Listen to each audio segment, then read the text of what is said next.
Imagine this. Thanksgiving dinner, the table is full. The smell of turkey and pumpkin pie fills the air. And your adult son raises a glass, looks you in the eye and announces he's cutting you off. Just like that. No explanation, no warning. Your heart stops, your stomach drops, and you realize the family you've spent your whole life building might be gone forever. This is the story of what happened to me, and how against all odds we found our way back to each other. They say Thanksgiving is about gratitude, about family, love and forgiveness. But that year, as I stood in my kitchen basting a turkey big enough to feed a small army, all I felt was a quiet ache in my chest. The kind that creeps up when you're trying too hard to pretend everything's fine. The house smelled like rosemary and butter, just the way Daniel liked it when he was little. I could almost hear his voice again, that high-pitched excitement he used to get every Thanksgiving morning. "Mom, is it ready yet?" He'd run into the kitchen, nearly tripping over himself to sneak a bite of stuffing. I'd pretend to scold him, but the truth is I loved every second of it. Now at 48 I was still doing it all alone, roasting, chopping, setting the table, just like I had since his father died 12 years ago. Back then, Daniel was in high school, tall and lanky, trying to be strong for me. He helped me through that dark time, even when I could tell he was breaking inside too. For years it had been us against the world. But lately, I wasn't so sure that us existed anymore. Daniel had changed. Ever since he met her. Emily. Beautiful, successful, confident, the kind of woman who made me feel small without ever saying a cruel word. The first time I met her, she complimented my pie crust, and then said she never ate dessert because sugar clouds your focus. I laughed politely, but I noticed how Daniel looked at her, like she hung the stars in the sky. He called less after that. Missed birthdays. Skipped Sunday dinners. Said work was keeping him insanely busy. But when I scrolled through his social media, there he was, smiling with Emily at rooftop parties, traveling, living a life that didn't seem to include his mother anymore. Still, I told myself things would get better. This Thanksgiving would bring him home again. I had been planning it for weeks, cleaning every corner of the house, polishing the old family silver, setting out the linen napkins Daniel's grandmother had hand-stitched decades ago. I even put up those awful ceramic turkeys he'd made in kindergarten. The ones with the mismatched eyes and orange feathers. It wasn't about the decorations. It was about holding on to something familiar. Something that still felt like love. Around noon, my sister-in-law Linda called. "You ready for the chaos?" She laughed. "Almost," I said, forcing cheer into my voice. "Just waiting for Daniel and Emily to get here." She paused. "You sure they're coming this time?" I hated the doubt in her voice because it mirrored my own. "He said they'd be here by 2, I replied quickly. "Emily's helping with the dessert." "Ah," Linda said. "Well, bless her heart." I smiled even though she couldn't see me. "Don't start, Linda." "I'm just saying," she continued.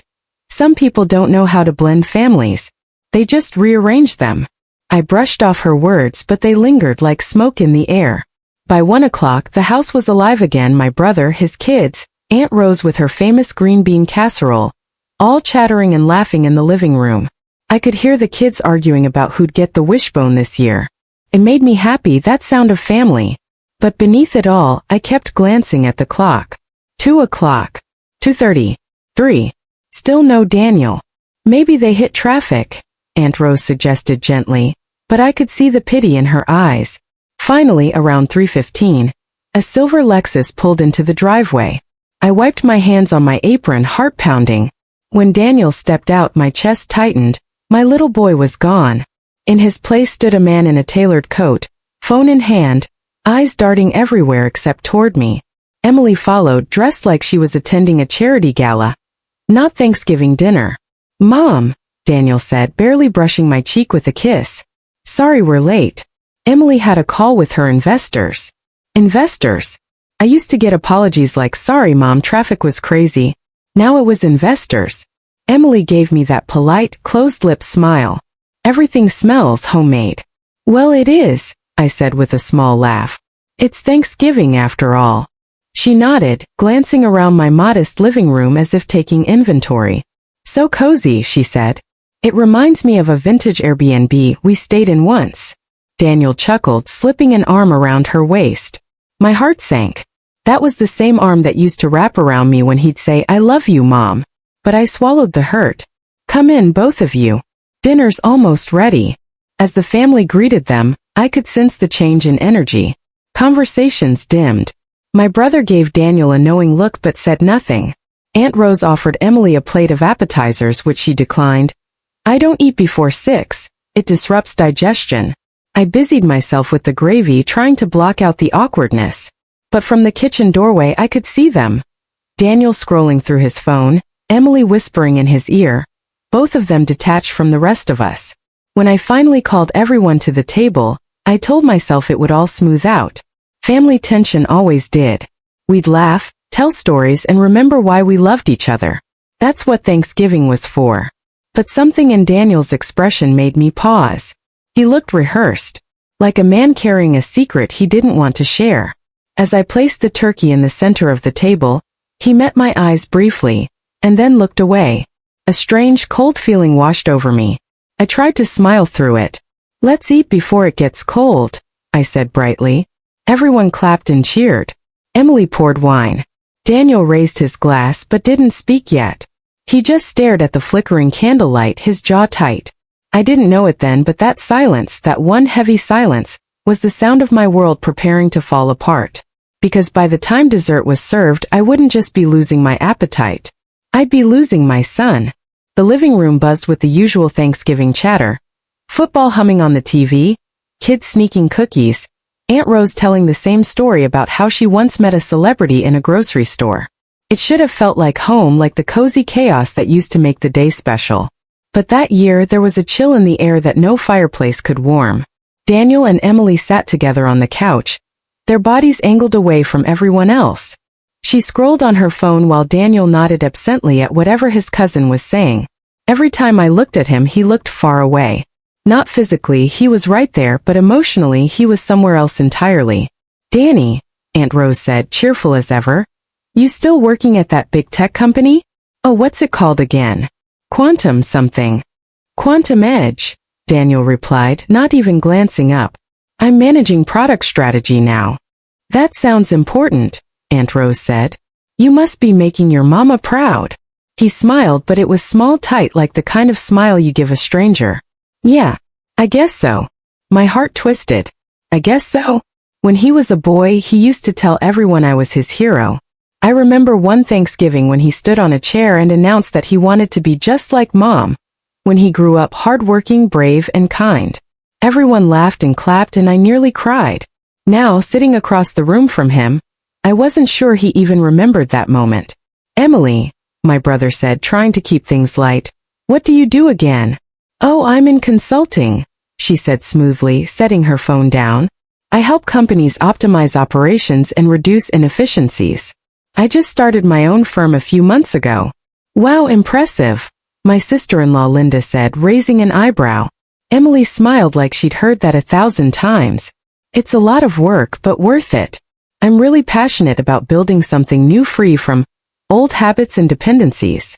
Her tone was casual, but the way she said it made my stomach turn. Old habits and dependencies. Daniel looked at her with admiration, like every word out of her mouth was gospel. I forced myself to smile and poured another glass of wine. Dinner would start soon. Maybe the food would break the tension. Food always did. I slipped into the kitchen to check the turkey, taking a deep breath. I could still hear the faint laughter from the living room, but now it felt different, divided. Some laughs came from the older family members. Others came politely from Emily, as if she were laughing because it was expected, not because anything was actually funny. I set the rolls in the oven, checked the sweet potatoes, and tried to focus. But my hands were shaking. Then Daniel came in. "Need any help, Mom?" he asked, leaning against the counter. For a second my heart leapt. There was the boy I remembered. The one who used to stand right there beside me, helping mash potatoes, sneaking bites of cranberry sauce when he thought I wasn't looking. But before I could answer, Emily appeared behind him. "Honey, don't mess up your shirt. You're wearing white." Daniel chuckled softly and stepped back. "Right. Sorry, Mom." "It's fine," I said quickly, even though the word Mom from his mouth now sounded like a formality. "Everything's almost ready." Emily peeked into the oven. Oh, you're using real butter? Brave. Of course, I said, trying to sound light. It's Thanksgiving. Right, she said, smiling faintly. We usually don't cook with butter. Or turkey, actually. We did a plant-based roast last year. Daniel nodded. Yeah, it was great. You should try it sometime, Mom. I laughed softly. Honey, I've been cooking this same turkey recipe for 30 years. I'm too old to change now. Emily smiled again, polite, empty. That's exactly what Daniel said about your house. I froze. My house. She shrugged, brushing invisible lint off her sleeve. Oh, just that it's full of memories. Hard to change anything when you've lived somewhere so long. Before I could respond, Linda's voice called from the dining room. Time to eat.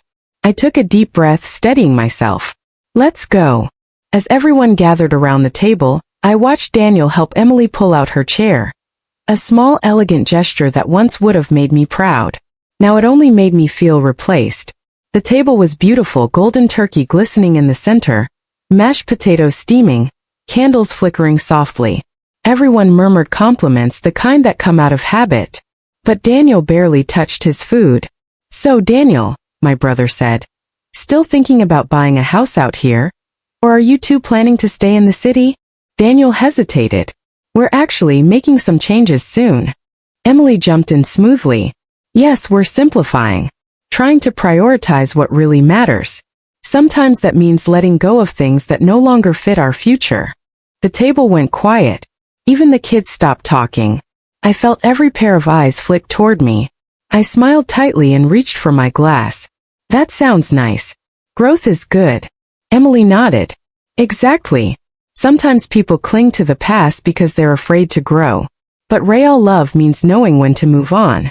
Daniel nodded beside her, his hand brushing hers. My throat burned. I think love, I said softly, is about staying even when things get hard, not walking away. Emily smiled sweetly, but her eyes were sharp. Of course. But not everyone deserves that kind of loyalty. The words hit like ice water. Aunt Rose coughed awkwardly. Who wants gravy? The conversation drifted to safer topics. Football, Black Friday deals, weather. But the air never fully cleared. Every sentence felt like it could collapse under its own tension. I looked at Daniel again. He wasn't angry. He wasn't even cold. He just looked resolved. Like a man who had already made up his mind about something I didn't know yet. When dinner was over, I started clearing the plates, and that's when I heard it, the gentle clinking of glass. Daniel stood up, holding his wine glass. Before dessert, he said, smiling faintly, I want to say something. Everyone quieted instantly. Oh, this is nice, Aunt Rose said. A Thanksgiving toast. I smiled, nervous but touched. Maybe this was it. Maybe he was finally going to make a sweet announcement. Maybe he'd propose to Emily. Or maybe, just maybe, he'd thank me like he used to. Daniel's eyes swept the room, then landed on me. I just want to say, he began, his voice steady, I'm grateful for the past. For everything that got me here. I held my breath. But, he continued, I've realized, sometimes the past can hold you back from the future you're meant to have. Emily watched him closely, pride flickering in her eyes. I love my family, he said, but I need to make changes. So starting today, I'm setting boundaries. That means stepping back from relationships that no longer serve my growth, even family ones. My fork slipped from my hand. The table fell silent. Daniel lifted his glass higher. To letting go of what doesn't serve us. Everyone stared at him, unsure whether to drink or speak. I couldn't move. My son, my only child, had just raised a glass to cutting me out of his life. And the worst part? He didn't even look sorry. For a long aching second, no one moved. The sound of the clock ticking in the hallway was louder than any words I could have spoken. Daniel stood there, glass raised, looking calm, almost proud. Emily's hand brushed his sleeve like a silent pat of approval. Around the table, forks froze midair. Faces turned toward me with that helpless mix of pity and confusion people wear when they've just witnessed something that shouldn't have happened. I forced a smile, or maybe just the shape of one. That's quite a toast, Daniel. My voice came out thinner than I expected. He nodded slightly. I mean it, Mom. I'm grateful for everything you've done. But I can't keep living under the weight of old expectations. Emily and I have talked a lot about boundaries and... Boundaries? Aunt Rose interrupted, bless her heart. What kind of boundaries? You make it sound like your mama's chasing you around with a frying pan. A few nervous chuckles rippled around the table, but Daniel didn't laugh. He kept his eyes on me. This isn't a joke, Aunt Rose. I'm serious. My mouth went dry. Daniel, I don't understand. You're saying you don't want, what, family dinners anymore? He hesitated. Emily placed a gentle hand on his arm, and he straightened. I'm saying I need space. Emotional space. I can't keep being responsible for your happiness, Mom. The words sliced through me like glass. I opened my mouth but nothing came out. Emily smiled politely, stepping in as if she were some kind of translator. What Daniel means is, he's learning to put himself first. You did such a wonderful job raising him, but now he's an adult. He needs to live his own life, without feeling guilty about it. I stared at her. Without guilt. She nodded sweetly. Exactly. You've given so much, but sometimes giving too much can create unhealthy dependence. We've been reading this book about generational patterns. Emily, my brother said sharply, this isn't the time. No, it's okay, I whispered, still staring at her. Let her finish. Emily shrugged slightly. It's not personal, Mrs. Walker. We just believe in growth. And part of that means Daniel setting healthy limits with people who might hold him back emotionally or financially. Financially. That word hit me harder than all the rest. Because just last month, Daniel had asked me to co-sign a small business loan, said it was just a formality, and of course I'd agreed. I'd do anything to help him. Always had. And now, in front of our entire family, he was announcing that I was a burden. Daniel, I said quietly, my voice trembling, I never asked you to be responsible for me. I only ever wanted for me to live the life you wanted for me. He interrupted. You don't realize how much pressure that puts on me, Mom. I can't keep pretending. Pretending. My hands shook under the table. Pretending to love your mother? His face softened for a split second, then hardened again. That's not what I said. The room was suffocatingly quiet. Aunt Rose dabbed her eyes with a napkin. The kids had gone still, sensing the storm. Emily reached for Daniel's hand again, her diamond ring catching the candlelight. Sweetheart, maybe we should just... But I stood up before she could finish. My chair scraped sharply against the hardwood.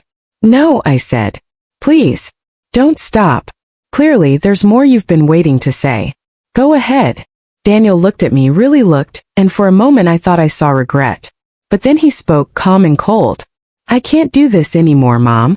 I can't be the son who always drops everything for you. I can't keep feeling guilty for moving forward. Guilty? I whispered. Guilty for what, Daniel? For living your life? For having a girlfriend? For being successful? I've always wanted that for you. He shook his head. You say that, but every time I make a decision, you remind me how much you sacrificed. How you sold Dad's car for my tuition. How you worked 2 jobs. It's like I owe you my life. And I'm tired of feeling like I'm never enough. Tears stung my eyes. Daniel, I told you those things because I was proud. Because I love you. Emily sighed quietly, the kind of sigh that says, here we go again. He rubbed his temples. I just need distance, okay? I'm not saying we'll never talk again, I just need a break. For my mental health. For his mental health. The words tasted bitter.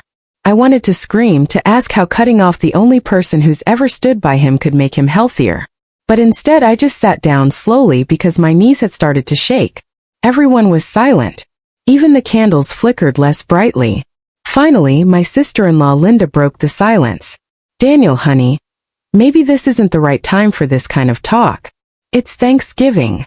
Daniel sighed, setting down his glass. Yeah, maybe not. But there's never a right time for things like this, is there? I couldn't speak. My chest felt tight, like the air had turned to smoke. He stood there awkwardly for a moment, then cleared his throat. Anyway, that's all I wanted to say. He sat down, took a sip of wine, and looked at his plate like nothing had happened.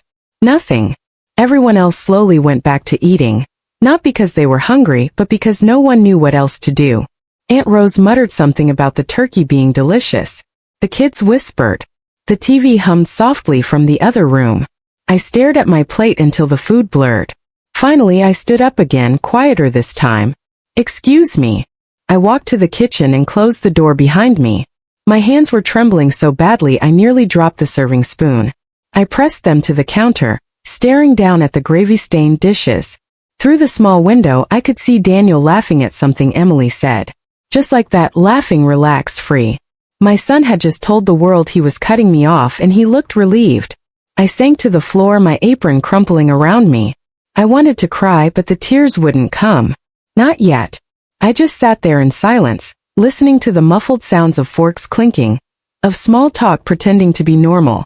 And that's when I realized that Thanksgiving wasn't just about losing my son. It was about finally seeing the truth. Somewhere along the way, he'd already left me. I don't remember standing up. I just remember the sound, that dull, slow ringing in my ears as I walked back into the dining room and watched people pretend nothing had happened. Linda was pouring more wine. Aunt Rose was nervously stacking plates. The kids had disappeared into the living room, probably sensing that something sacred had been broken. And there was Daniel, my boy, sitting at the head of the table, his face calm, his arm draped over the back of Emily's chair like this was just another family dinner.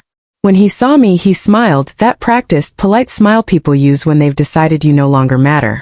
I wanted to yell, to tell him how cruel this was, how you don't stand in your mother's home, under the roof she built, and announce to a table full of relatives that you're cutting her off. But I couldn't find the words. My throat felt like it was closing. Instead, I said quietly, "Would anyone like pie?" Because that's what mothers do. We patch the cracks. We keep serving even when our hearts are breaking. The others nodded awkwardly. Linda muttered something like, "Sure, that'd be great." And so I went to the kitchen, my hands shaking, and pulled the pies from the counter. Pumpkin and pecan, Daniel's favorites. I sliced them carefully, each motion mechanical, robotic. My body moved while my heart screamed inside my chest. I thought of the little boy who once stood on a chair beside me, helping stir the pie filling, laughing when he spilled cinnamon everywhere. Now that same boy had looked me in the eye and told me he was done with me. When I came back out, I caught bits of conversation floating through the room. "It's healthy to set boundaries," Emily was saying softly. "We've been learning about emotional detachment from parental expectations. It's very common, actually." Aunt Rose frowned. "Sweetheart, cutting off your mama ain't therapy, it's cruelty." Emily's smile didn't falter.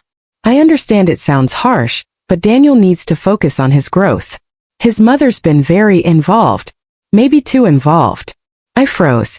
Too involved. That phrase hit harder than any insult she could have thrown. I walked back to the table and set down the pies. "Dessert's ready," I said flatly.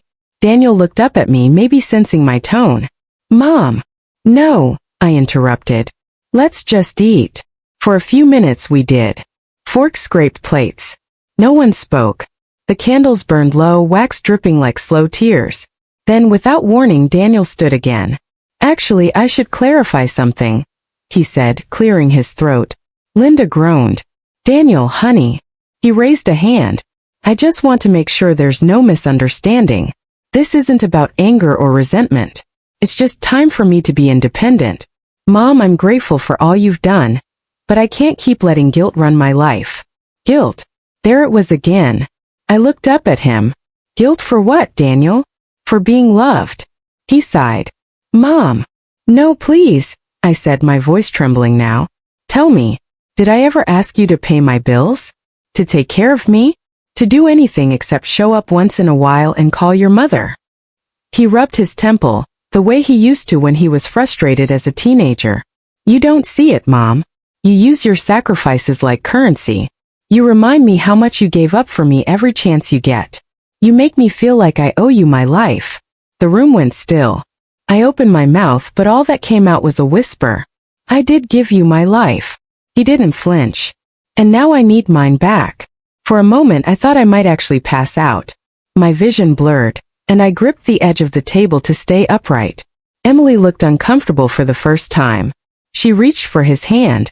"Daniel, maybe." But he shook his head. "No. It's time, I have to say it." He turned to me again. I'm not cutting you off because I don't love you. I'm cutting you off because I do, and because I need to be my own person. He said it like a philosopher. Like he was freeing himself from chains instead of breaking his mother's heart. I wanted to scream, to shake him and make him remember. Remember when I pawned my wedding ring to buy him his first car so he could get to college interviews.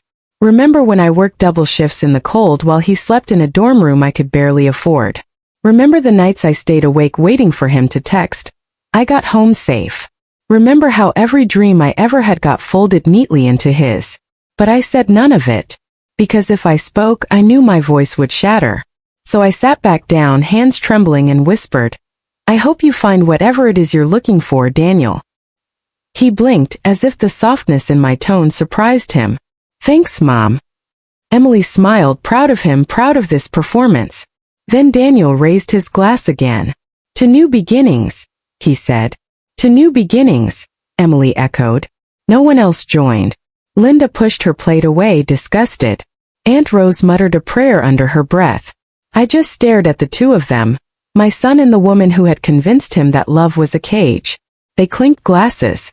And in that moment something inside me, something warm and hopeful, died quietly. When everyone started clearing the table, I escaped back to the kitchen. My hands were still shaking as I rinsed plates and tried to keep my tears from falling into the sink.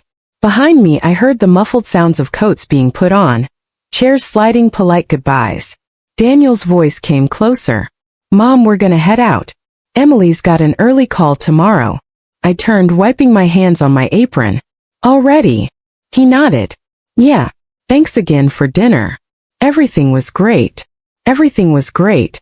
The same words he used when he was 10 and didn't want to hurt my feelings about the burnt biscuits. I wanted to hug him, to beg him not to leave like this. But he was already putting on his coat. Emily kissed me lightly on the cheek, air barely touching skin. "Take care of yourself, Mrs. Walker," she said softly. "You deserve to focus on you now." They walked out together. Daniel didn't look back. The door closed with a soft click. And just like that, the house went silent. I stood there, surrounded by dishes and the fading smell of turkey and cinnamon. For the first time since my husband died, I felt truly alone. Outside, the wind picked up, carrying away the last of the autumn leaves. Inside, I finally let the tears fall. They came heavy and fast, each one carrying a year, a memory, a piece of the life I thought I still had. I sank to the kitchen floor, clutching the edge of my apron like a lifeline. My heart hurt in a way I didn't know it could, not sharp, not sudden, but deep, like a hollowing out. That night, I sat at the dining table long after everyone had gone. The candles had melted into puddles. The pie had gone cold. The only sound was the soft hum of the refrigerator. I stared at Daniel's empty chair, the one where he'd stood to make his announcement. And I thought, this was supposed to be the table that brought us together. But tonight it became the table where I lost my son. I don't know how long I sat there. Maybe an hour. Maybe all night. But I do know this, that Thanksgiving marked the end of something sacred. And though I didn't realize it yet, it was also the beginning of something else entirely. The next morning the house felt wrong. Too quiet, too still, as if the walls themselves were mourning. The chairs sat exactly as we'd left them, pushed back from the table, half-drunk wine glasses reflecting the gray November light. I moved slowly through the kitchen, still in the same clothes from the night before.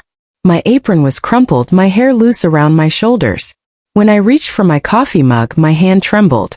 It wasn't from age, it was from emptiness. Every Thanksgiving morning for the past 30 years, I wake up to the sound of Daniel calling me, "Mom, where's the nutmeg?" Or, "You sure we need 3 pies?" He'd hover behind me, pretending to help, sneaking bites of stuffing before I could catch him. But not this year. This year, I woke up to silence and the faint echo of his voice in my head, the one that said, "I'm cutting you off." I sank into the chair he'd sat in last night. The air still smelled like roasted turkey and burnt sugar from the pies. I traced the rim of his glass with my finger, feeling the chill that had settled deep into my bones. My phone buzzed on the counter. For one hopeful, stupid second, I thought it might be him, calling to say he didn't mean it, that it was the wine talking, that he was sorry. But it wasn't Daniel. It was a group text from Aunt Rose. "You don't deserve this, honey. You did everything right. Don't let them make you doubt that." And another from Linda. He's lost, but he'll find his way back. Just give it time. I typed back a thank you, then set the phone down. I didn't want comfort. I wanted my son. By noon I was outside sweeping the porch just to keep my hands busy. The sky was heavy, the kind of cloudy gray that promises snow but never delivers. Across the street, the neighbors were taking down their fall decorations, already putting up Christmas lights. Life went on for everyone else. But for me, time had frozen at the moment Daniel said those words, cutting me off. They played over and over like a record stuck on a single scratch. I didn't know what it meant exactly. Would he stop visiting? Stop calling? Stop letting me be part of his life? I didn't dare imagine that part, that he might mean to erase me entirely. As I swept, I saw Mrs. Turner, my neighbor, walking her dog. She smiled and waved. "Morning, Ruth. How was Thanksgiving?" I froze. My lips twitched into something that resembled a smile. "Lovely," I lied. She nodded. "That's wonderful. You're lucky to have your son close by. Mine didn't even call." I said, forcing a nod. "Yes. Lucky. Lucky." When she disappeared down the street, I went back inside, shut the door and pressed my back against it. My throat tightened. I wanted to scream, to let all of it out, the humiliation, the heartbreak, the shame. But nothing came out except a single broken sob. That's when I decided to clean. It's what I've always done when life feels out of control. I cleared the table, washed the dishes, scrubbed the counters until they shined. Every plate I stacked felt like another piece of order restored. But when I reached the wine glasses, Daniel's glass, I hesitated. It still had his fingerprints on it. For a moment I couldn't move. My eyes blurred. I held that glass like it was something sacred, something that connected me to the boy who used to kiss my cheek goodnight. Then slowly I rinsed it clean. As the water ran, my mind slipped backward, to all the times I'd thought we were close. When his father died, it was just the two of us. I became both mom and dad. I learned how to change oil in the car, how to throw a baseball, how to survive grief while pretending I wasn't drowning in it. I worked 2 jobs so he could go to college debt-free. I skipped vacations, sold jewelry, took on night shifts, all because I wanted him to have what I never did, choice. So yes, maybe I reminded him of my sacrifices. Maybe I said it too often. But wasn't that just what mothers did? When Daniel got his first job, I cried harder than he did. I remember hugging him outside his office building saying, "I'm proud of you, son. You've made it." He laughed, embarrassed, and said, "You've made it too, Mom. We did this together. We did this together." I thought that meant something. Now it felt like a cruel joke. By late afternoon, I sat in my recliner, staring at the muted TV. Some Christmas movie was playing. All laughter and forgiveness and family dinners under soft lights. It hurt to watch, but I couldn't look away. Halfway through, I realized I hadn't eaten all day. I made myself a sandwich, but after one bite, I couldn't swallow. The house felt hollow, too big for one person, too full of memories. I tried calling Daniel. My finger hovered over his name for a long time. Then I pressed it. It rang twice before going to voicemail. "Hey, it's Daniel. Leave a message." I waited for the beep, then said, "Hi, honey. Just checking in. Hope you got home safe. Dinner's still here if you want to stop by for leftovers. Love you." My voice cracked on that last part. I ended the call quickly and stared at the phone, waiting for it to ring. It didn't. That night, as I crawled into bed, I thought about what Emily had said about boundaries and detachment. Words that sounded like therapy but felt like daggers. Did she teach him to see me as a burden? Did she look at me and see only the woman who raised him wrong? I hated myself for blaming her. Maybe it wasn't all her fault. Maybe Daniel really had grown tired of me. Maybe I'd smothered him without realizing it. But how does a mother stop caring? How do you unlove the child you built your world around? Around midnight, I got up and wandered into Daniel's old room. Everything was just as he'd left it years ago, the posters, the trophies, the high school photos. I sat on his bed and held the worn blanket he used to drag around the house as a little boy. That's when the memories hit hardest. His laugh. His tiny hand gripping mine in the grocery store. His voice saying, "Don't worry, Mom, I'll take care of you one day." Now he couldn't even take my call. I didn't sleep that night. I just sat there watching the sky lighten through the window, the soft blue glow of dawn washing over the remnants of the life I thought I had. By morning I'd made a decision. If Daniel wanted space, I'd give him space. But not before I wrote him a letter. Not to plead, not to guilt him, but to remind him who I was. Who we were. Maybe he wouldn't read it. Maybe he'd throw it away. But it was the only way I knew how to speak without crying. So I made coffee, sat at the kitchen table, and began to write. Dear Daniel, I began, my hand trembling slightly. And as the words started to flow, something inside me, something small and fragile, began to heal. Dear Daniel. That's how it began. Just those 2 words. Simple. Familiar. The way I used to start every note in his lunchbox when he was little.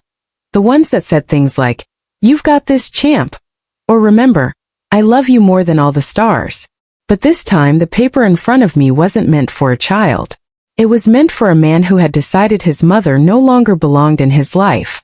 I sat at the kitchen table, the morning light pooling across the wood like melted gold. The house smelled faintly of coffee and loneliness.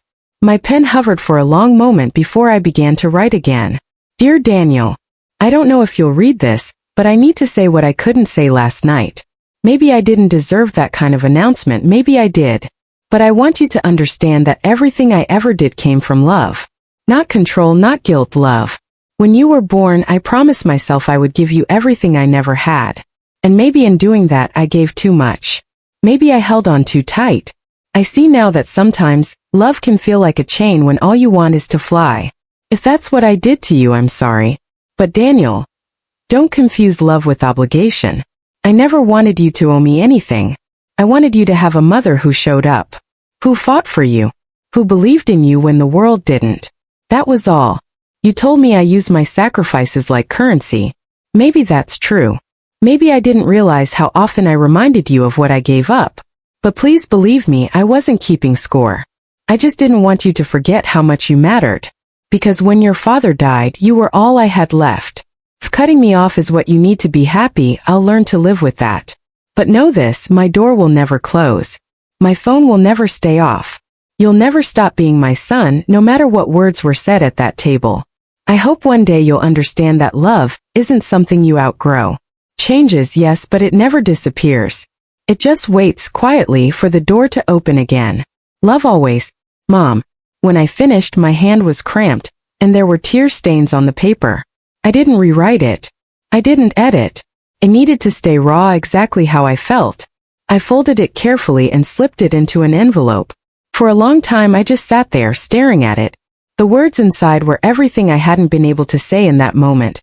When my son, my whole world, had stood up in front of everyone and ended our bond like it was a business contract. I didn't know where he and Emily lived now. They'd moved to a new townhouse a few months back. But I had the address on a Christmas card she'd sent, one that still sat on my fridge, a photo of the 2 of them smiling under fake snow. So I got dressed, put on my old gray coat, and drove to the post office. The woman at the counter looked up and smiled. Morning, hon. Just this one?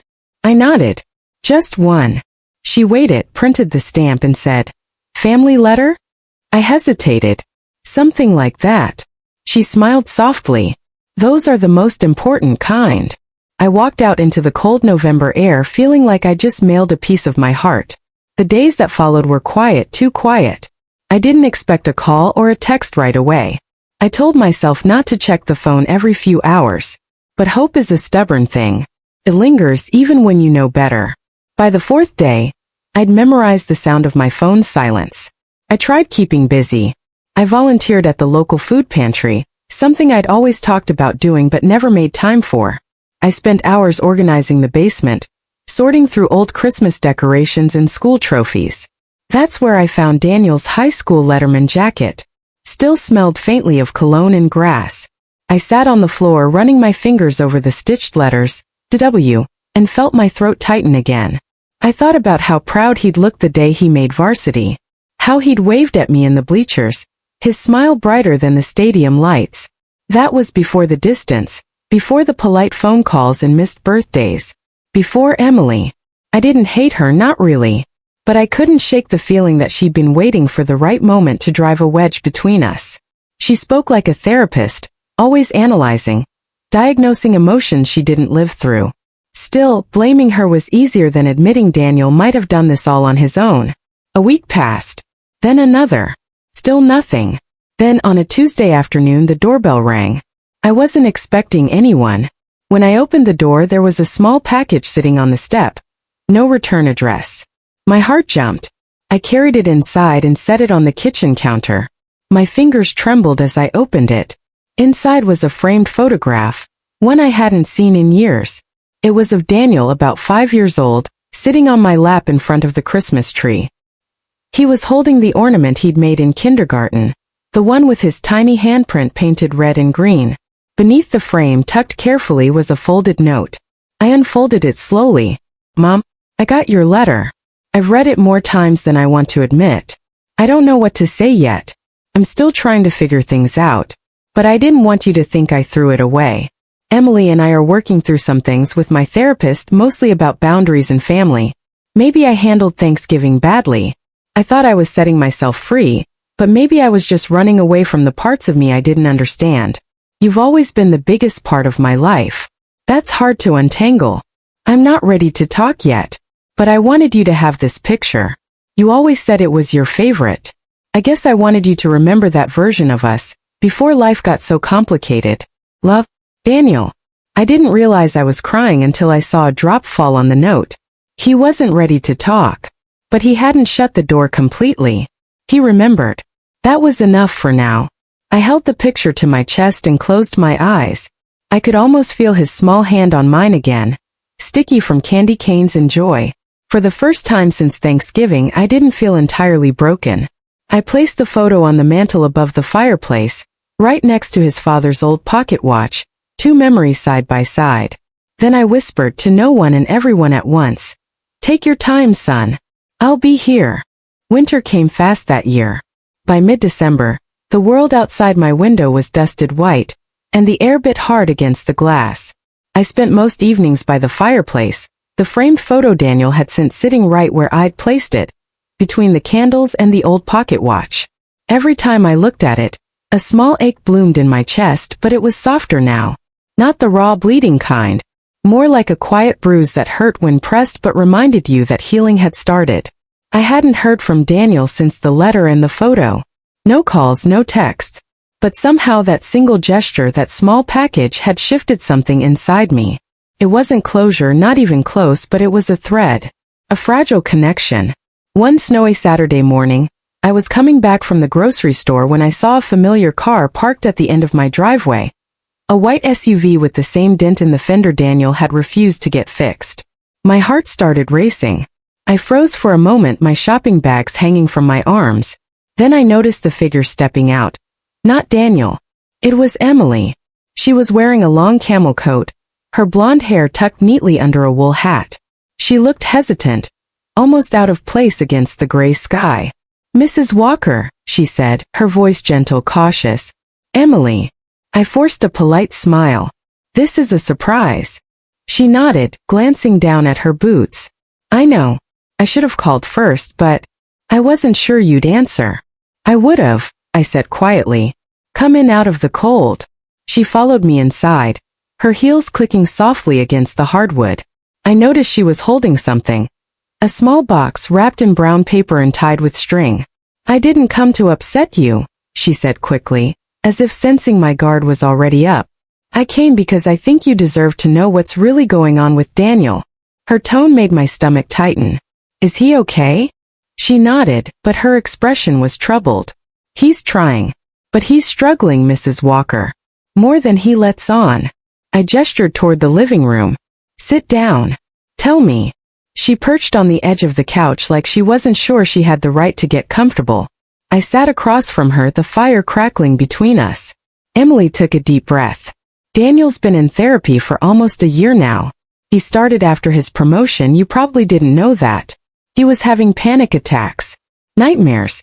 He said he felt trapped between who he wanted to be and who he thought he had to be for everyone else." I frowned. "He never told me that." "I know," she said softly. "He didn't tell anyone. He's always been proud like you." That stung a little, but I stayed quiet.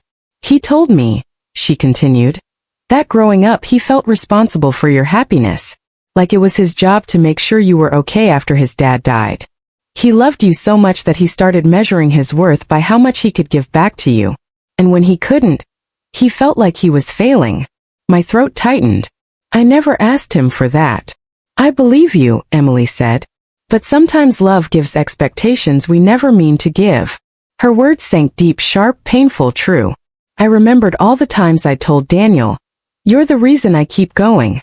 It was supposed to be comforting, but now, sitting there, I realized how heavy that must have sounded to a boy who just lost his father. Emily reached for the small box she'd brought and placed it on the coffee table. "He wanted me to give you this. He didn't know if he could face you yet, but he asked me to bring it." My hand shook slightly as I untied the string and opened the box. Inside was a small leather-bound journal. The cover was worn, the edges frayed. "I found it when we moved," Emily said. "It's from college. He used to write in it when he missed you." I opened to the first page. The handwriting was Daniel's, slanted, familiar, young. September 5th. First day of classes. Everything feels huge. Mom cried when she left, and I pretended not to see. I told her I'd be fine, but truth is I already miss her. The dorm's loud, the bed's hard, and all I can think about is how she used to make hot chocolate on nights like this. I swallowed hard. My eyes blurred as I flipped through the pages. October 2nd. Got my first test back. B+. Mom would have been proud. Wish I could call her, but I know she's working late. I just hope she's not skipping dinner again.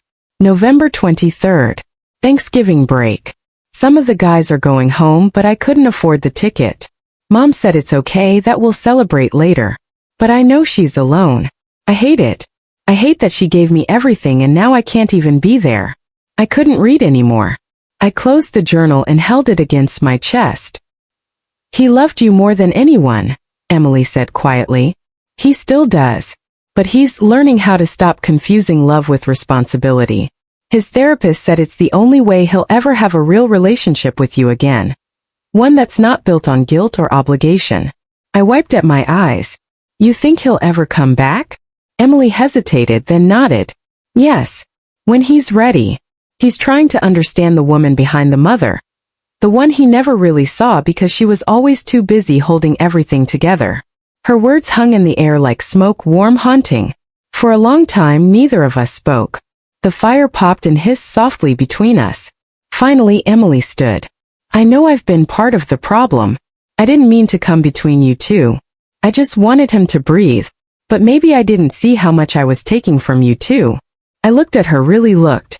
Not as the woman who'd stolen my son, but as someone who loved him, maybe as fiercely as I did, just differently. "You didn't take him from me," I said softly. "You're helping him become himself.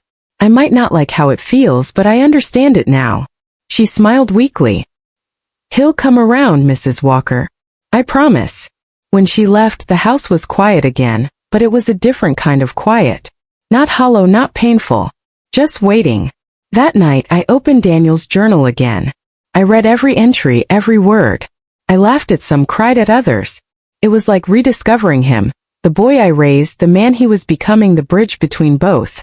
And when I reached the last page, I found a line that stopped my heart.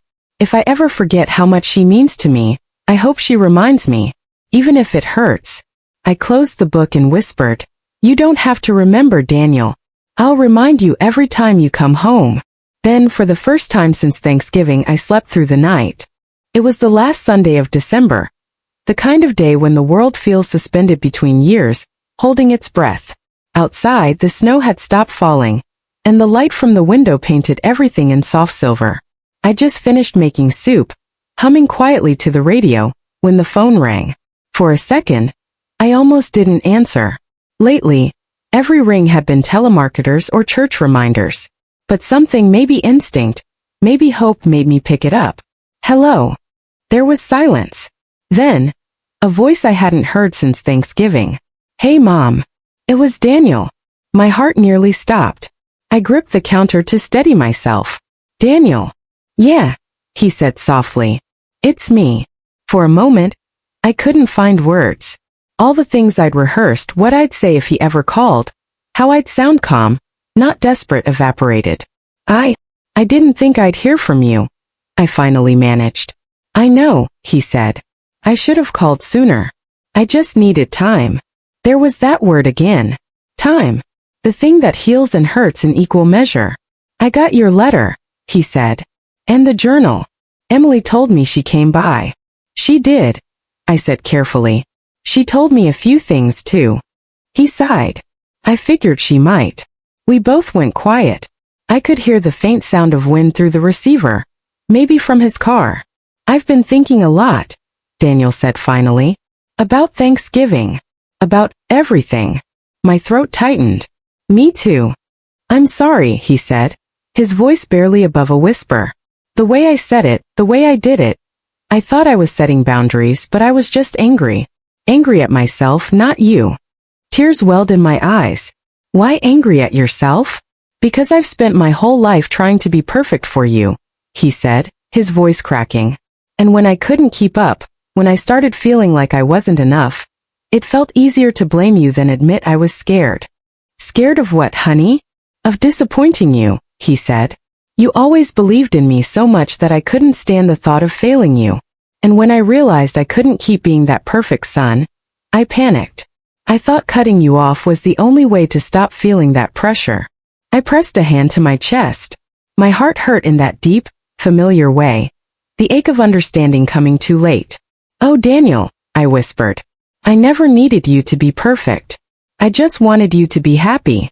I know, he said. I just didn't know how to believe that. You gave up everything for me. And I thought that meant I had to make it all worth it. His words hung heavy in the air. Then softly I said, You already did, the moment you were born. There was a long silence. I could hear him breathing, steady and slow. Can I come over? He asked suddenly. I froze. Of course. I'll be there soon. When the line went dead, I just stood there, clutching the phone. My knees felt weak. I set it down on the counter and took a shaky breath. I didn't know what to expect. Anger, guilt, maybe awkward politeness. But none of that mattered. My son was coming home. An hour later, headlights swept across the front porch. I opened the door before he could even knock. Daniel stood there in his winter coat, snow dusting his hair. He looked older somehow, or maybe just tired. The kind of tired that lives behind the eyes. Hi, Mom. Hi, sweetheart. For a moment, we just stared at each other. Then he stepped forward, and I wrapped my arms around him. He hugged me back, hard, like he was holding on to something he thought he'd lost. I could feel his shoulders shaking. I'm so sorry, he whispered into my hair. I shouldn't have said those things. You don't have to apologize, I said softly, pulling back to look at him. You were hurting. I get it now. He shook his head. No, you don't. I didn't just hurt you, Mom. I embarrassed you. In front of everyone. I'll never forgive myself for that. I reached up and cupped his cheek. You were trying to find your way. Sometimes we hurt the people who love us most because they're the safest ones to hurt. He blinked, tears slipping down his face. You shouldn't be this kind. It's not kindness, I said. It's love. There's a difference. We stood there for a moment, quiet, the snow falling softly outside. Then I stepped back and said, Come in. You must be freezing. He smiled faintly, wiping his eyes. You still make soup on Sundays? Always. He laughed, a real laugh this time. The kind I hadn't heard in months. We sat at the table just like we used to. The steam from the soup fogged the window. For a while we didn't talk, we just ate in silence, the kind of silence that felt safe. Finally, Daniel set down his spoon. I've been in therapy twice a week, he said. My therapist helped me see how much I'd been carrying from Dad's death. How I turned my grief into this obsession with fixing everything, including you. I nodded slowly. I was the same way, you know. After your father died, I tried to fix everything by being everything. I didn't give either of us space to grieve. He looked at me surprised. I never thought of it that way. We both built our lives around the same fear, I said. Losing each other. He leaned back, staring into his bowl. I thought I had to protect you. And when I couldn't, I felt useless. You were never useless, I said. You were my reason. He smiled faintly, shaking his head. See? That's the problem. You say things like that and my therapist's voice starts screaming in my head. I laughed softly. Then let me say it differently. You were my joy. Still are. But I'm learning that my joy can exist even when you're not right here. That's new for me. He looked up, eyes glistening. That's new for me too.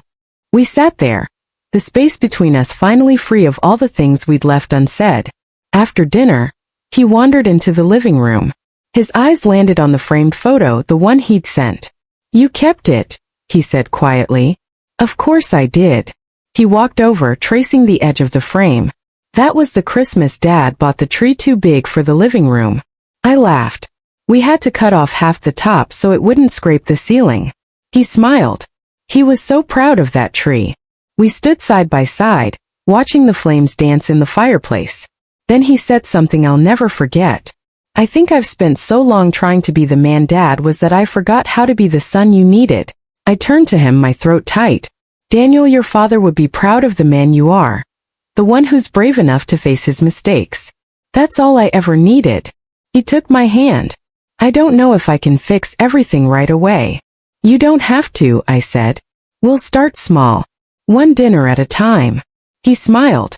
Deal. We stood there for a long time, just holding hands. The fire crackled, the snow fell, and for the first time in months, the house didn't feel empty. Felt alive again, fragile yes, but alive. When he finally left that night, he hugged me again at the door. I'll call you tomorrow, he said. I mean it this time. I'll be here, I said. After he drove away, I sat by the window watching his taillights disappear into the night. I didn't cry. Not because I wasn't emotional, but because the tears weren't heavy anymore. They were light, cleansing. For the first time since Thanksgiving I felt peace. It wasn't the end of our story. It was a new chapter, quieter, wiser, more patient. And as I blew out the candle by the photo, I whispered, "Thank you, God. He's coming home." The new year arrived with quiet snowfall and a strange kind of hope that I hadn't felt in a long while. The Christmas tree I'd put up alone, the one I almost took down early, was still standing in the corner, its lights soft and golden. But this time when I looked at it I didn't see loneliness. I saw a promise, that healing doesn't always come with fireworks. Sometimes it just walks back into your life wearing a familiar smile. Daniel kept his word. The next morning right on time he called. "Good morning, Mom," he said. "Just checking in." I laughed. "You sound like a man who just discovered what phones are for." He chuckled. "Hey, I'm making up for lost time." And he did. Each day, his calls grew a little longer, the silences less awkward. We talked about small things, the weather, a recipe I was trying, a new client he'd signed at work. Nothing grand. But in those small moments the distance began to close. Then one Sunday afternoon he said, "How about dinner next week? My place this time." For a second I froze. The last time I'd been to his house, I'd walked away humiliated, with tears freezing on my cheeks. But now the way he said it, warm, hopeful, I knew this was different. "I'd like that," I said softly. The following Friday I stood outside his home again. The same front porch. The same door. But this time my hands weren't trembling. I could see the glow of light through the windows, hear laughter, his laughter echoing inside. When he opened the door he looked nervous. "I might have gone a little overboard," he said, stepping aside. And he had. The table was beautifully set. Candles, silverware, cloth napkins folded neatly. It looked like something out of a magazine. "Daniel," I said, smiling. "It's lovely." He grinned sheepishly. I wanted to do it right this time. I stepped inside and the scent of roasted chicken and garlic hit me. "You cooked." "Emily supervised," he admitted. "I mostly just didn't burn things." Emily appeared from the kitchen, her hands dusted with flour. "He's not giving himself enough credit, Mrs. Reynolds." "Please call me Linda," I said, and she smiled warmly. Dinner started awkwardly, small talk, careful laughter. But gradually it loosened. We talked about Daniel's new projects, Emily's promotion at work, and even the upcoming baby shower for one of their friends. And then out of nowhere Daniel said, "I told Emily what you said, about love being different from kindness." I raised an eyebrow. "Oh, she liked that," he said. "She said it explains you perfectly." Emily nodded. "You love with your whole soul, Linda. That's rare." For a moment, I didn't know what to say. My throat tightened with a mix of gratitude and humility. Well, I said softly, it's the only way I know how. After dinner, Daniel pulled out an old photo album I hadn't seen in years, the one with his baby pictures, his first day of school, his graduation. Found this in the attic, he said. Thought maybe we could look through it together. We sat on the couch flipping through pages that smelled faintly of dust and time. Oh, look at that, I said, pointing to a picture of him in a tiny baseball uniform. You cried because the coach made you bat last. He laughed. I still think he had it out for me. Then he paused on a photo of the three of us, me, Daniel, and his father. We were sitting on the porch steps, summer sunlight spilling over our faces. Daniel's hand lingered on the page. I miss him, he said quietly. I do too, I whispered. Every day. He nodded slowly. You know, I think part of why I pushed you away was because I couldn't handle how much you reminded me of him. You had his laugh, his calm, even his stubbornness. I smiled sadly. And you have his heart. You just didn't see it yet. He leaned back, exhaling. I used to think being strong meant never showing weakness. But maybe it's the opposite. It is, I said. Strength isn't about holding everything together. Sometimes it's about knowing when to let go. He looked at me then, his eyes soft. I'm trying, Mom. I know, I said, touching his hand. And that's enough. Over the next few weeks, our visits became a rhythm. Sunday dinners, coffee on Wednesdays, random drop-ins where he'd show up with some new recipe he wanted to try. Each time I noticed small changes. He laughed easier. He didn't rush conversations. He even stopped checking his phone at the table. One afternoon while we were cooking together, he said, You know what's weird? My therapist said forgiveness is like learning to cook. You can follow all the steps, but if you rush it, it doesn't taste right. I smiled. I think I like your therapist. He grinned. She's expensive, so she'd better be right. We both laughed. That full belly deep kind of laughter that makes the world feel lighter. Then one Sunday in late February, Daniel said he had a surprise. Close your eyes, he said, leading me to the dining room. When I opened them, my breath caught. The table was set again. Candles, flowers, the works. But this time at the center stood a single framed photo. It was the one from Thanksgiving night, the family group picture before everything went wrong. Only now, someone had added another frame beside it. A picture of just me and Daniel, taken at Christmas years ago, both of us smiling with flour on our faces. I found this in one of your old albums, he said. I thought maybe we could start a new wall. One that tells the whole story. I stared at the photos, tears welling up. You mean the good and the bad? Exactly, he said. Because both made us who we are. I reached out and touched the frame. It's beautiful, Daniel. He nodded. I figured, if we're going to rebuild, it should be honest. I looked at him then, really looked at him. He wasn't the angry, bitter man who had stood at the head of the Thanksgiving table that night. He was softer now, humbled and real. And I realized something. Forgiveness doesn't erase the past. It redefines it. After dinner, we sat on the porch with mugs of hot chocolate, watching the snow melt into the first signs of spring. Do you ever think about what comes next? I asked. Daniel shrugged. I used to plan everything. Now I think maybe the best moments happen when I stop trying to control them. I smiled. That sounds like something your father would have said. Yeah, he said quietly. Maybe I finally learned to listen. The porch light flickered softly, and for a moment, everything was still. No tension, no regret, just two people rediscovering what family feels like.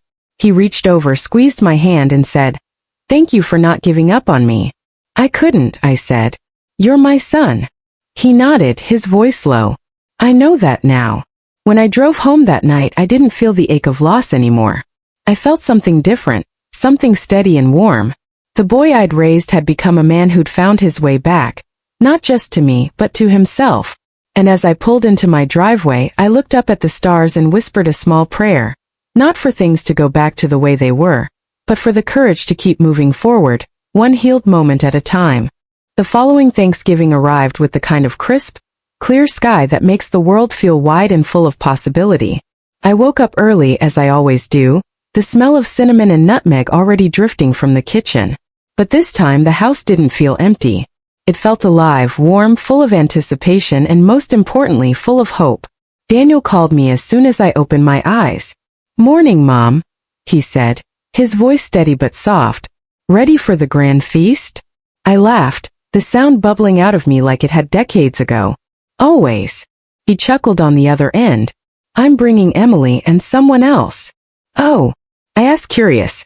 "You'll see," he said, teasing. "Just be ready." By mid-morning, I was in the kitchen chopping vegetables and stirring the gravy. The turkey was brining, the pies were cooling, and the air was thick with the smells of all the traditions we'd kept alive over the years. For a long moment I stood there, knife in hand, and breathed it all in. The anticipation wasn't the same as the anxious dread from the Thanksgiving that had changed everything. This was a quiet, contented anticipation. Then there was a knock at the door. I wiped my hands on my apron and opened it to find Daniel standing there, holding a small bouquet of flowers. His coat was dusted with snow, his eyes bright with excitement. "Mom," he said, handing me the flowers, "I wanted to start the day with something beautiful. For you." I smiled, feeling tears prick at the corners of my eyes. "Thank you, sweetheart." He stepped inside and the next knock followed almost immediately. Emily entered, smiling warmly, carrying a basket of rolls. And behind her my granddaughter, little Lily, no more than 5, with pigtails tied with red ribbons, clutching a small pumpkin. "Grandma!" she exclaimed, running into my arms. I caught her, spinning her gently, laughing as she squealed. Daniel stood behind us, a soft smile on his face, and Emily rested a hand on his shoulder. For a long moment we just stayed there, connected, the weight of the past year lifting in small, almost imperceptible ways. We moved to the dining room and I watched Daniel set the table, careful, deliberate, the way I had taught him when he was little. Each plate, each utensil, each glass placed just so. He even arranged a small centerpiece, a simple vase of autumn leaves and wildflowers. "I thought it could be our new tradition," he said softly. I nodded, my throat tight. "It's perfect." We sat down together, and for the first time in months I didn't feel like a stranger in my own family. Daniel reached across the table, taking my hand in his. "I just want you to know," he said, "I'm grateful. Not just for today but for every day you were there, even when I didn't appreciate it. Even when I pushed you away." Tears filled my eyes and I squeezed his hand. "You were never unappreciated, Daniel. Every moment mattered. Every struggle, every smile, every tear we shared. It all built us." Emily smiled at the exchange, her hand resting lightly on Daniel's. "It's clear how much you love each other," she said. "And that's what matters most." The meal was a blend of laughter, stories, and nostalgia. We reminisced about past holidays, the mishaps in the kitchen, the burnt pies, the turkey that collapsed under its own weight. Daniel laughed freely, the sound lighter than it had been in months. Lily joined in, adding her own exaggerated versions of our stories, and we all laughed until our sides hurt. Somewhere between the mashed potatoes and the cranberry sauce, Daniel paused. He raised his glass and I felt my heart skip a beat. "To family," he said, his voice steady, "and to those who never gave up on us, even when we gave them every reason to." I looked at him, my hand still clasped in his, and tears slid down my cheeks. "To family," I echoed, my voice thick with emotion. We drank, and for a moment, the past year's pain seemed like a distant shadow. The anger, the misunderstandings, the fear of losing each other. All of it had been transformed into something stronger. Connection, understanding, and forgiveness. After dinner, I took Lily into the kitchen to make pumpkin cookies. She insisted on helping me roll the dough and sprinkle sugar on top. Daniel and Emily watched from the living room, sipping coffee, their laughter drifting toward us. At one point, Daniel came over to check on us. Lily ran to him, dragging him by the hand into the kitchen. "Grandpa!" she exclaimed, though she was a granddaughter, not a grandchild of his. But Daniel played along, lifting her onto the counter and spinning her around, both of them laughing. I watched them, my heart swelling. Life had a way of circling back, I realized, of giving second chances when you least expected it, and of creating joy from even the deepest wounds. Later, as the evening drew to a close, Daniel and I sat together on the porch with mugs of tea. The sky was clear, the stars sharp and cold against the night. "I don't know how I can ever make up for last Thanksgiving," he said quietly. "You don't have to," I replied. "All that matters is that we're here now." He nodded, his hand brushing mine. I've learned a lot this past year. About boundaries, about love, about the way we sometimes hurt the people we care about most. I've learned too, I said, that letting go doesn't mean giving up. That forgiveness is a choice we make, not just for them but for ourselves. He smiled, eyes soft in the starlight. I think I understand that now. We sat in silence for a while, the quiet between us no longer heavy but comforting. The past wasn't erased, but it was acknowledged, honored, and left behind in a way that allowed us to move forward together. That night, after Lily had fallen asleep and Emily had gone home, Daniel helped me clean the kitchen. We worked side by side, washing dishes, wiping counters, and for the first time in a long time, there was no tension between us. I love you, Mom, he said suddenly, breaking the comfortable silence. I love you too, Daniel, I said. Always. He smiled, a real unburdened smile. I think I finally understand what that means. And in that moment I knew it was true. Love had always been the bridge between us. It had never left. It had simply been waiting for acknowledgement, for patience, for the willingness to heal. As I went to bed that night, I reflected on the year we'd survived. The Thanksgiving that almost broke us, the silence that threatened to swallow us, the letters, the therapy, and finally, the courage to reconnect. Family, I realized, isn't just about being together when life is easy. It's about returning again and again despite mistakes, hurt, and misunderstandings. It's about showing up when it matters most. And for the first time since that fateful Thanksgiving, I felt truly whole.